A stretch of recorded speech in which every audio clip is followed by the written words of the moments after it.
You know the exact feeling. Your phone buzzes, ignored for the fifth time, and you just watch it light up the dark room.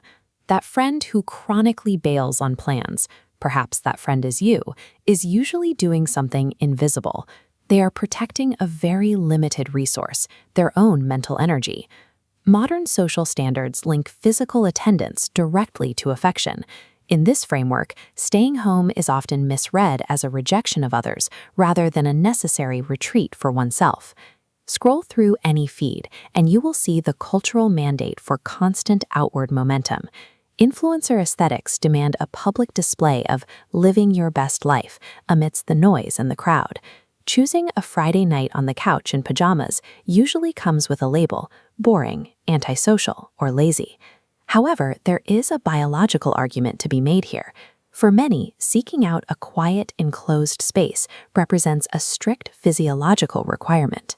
Research in psychology and neuroscience identifies the urge to stay in as a distinct, protective neurological profile rather than a behavioral failure. This illustrates optimal arousal theory. Every human brain requires a specific level of sensory input to function comfortably. Look at the top pathway. Extroverts utilize energy from chaotic environments, relying on external noise and physical movement to reach their baseline arousal level. For introverts, those same inputs overwhelm the nervous system. Every forced conversation or loud environment heavily drains the cognitive battery. Home serves as the only effective charger, blocking excess stimuli and allowing the battery to replenish through absolute stillness. This data defines introversion as a hardwired nervous system response to sensory overload. Beyond brain wiring, physical spaces play a role. The outside world often operates as a landscape of unpredictable friction. Stepping out the front door exposes a person to uncontrolled variables, from loud strangers and sudden schedule changes to the performance of small talk.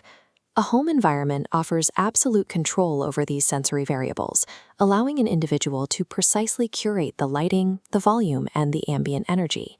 For highly sensitive individuals, this absolute environmental curation functions as a mandatory psychological survival mechanism. There is a necessary distinction to make.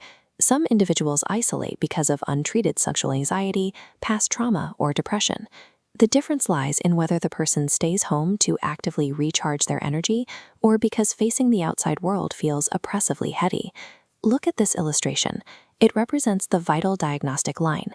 You must determine whether your space is a peaceful refuge that fills you up or a cage used for hiding. If your space is a refuge, then we can dismiss the myth that staying home is the same as doing nothing. Psychological data shows that individuals who embrace structured solitude demonstrate higher rates of creativity, experience deep introspection, and complex problem solving. This animation represents low stimulation preference. It describes people whose inner world is inherently rich enough that they do not require constant external entertainment to feel engaged. Profound ideas and solutions frequently emerge from quiet, controlled environments rather than high stimulation spaces. The ingrained hierarchy that automatically values loud, public experiences over quiet, private ones is beginning to crumble.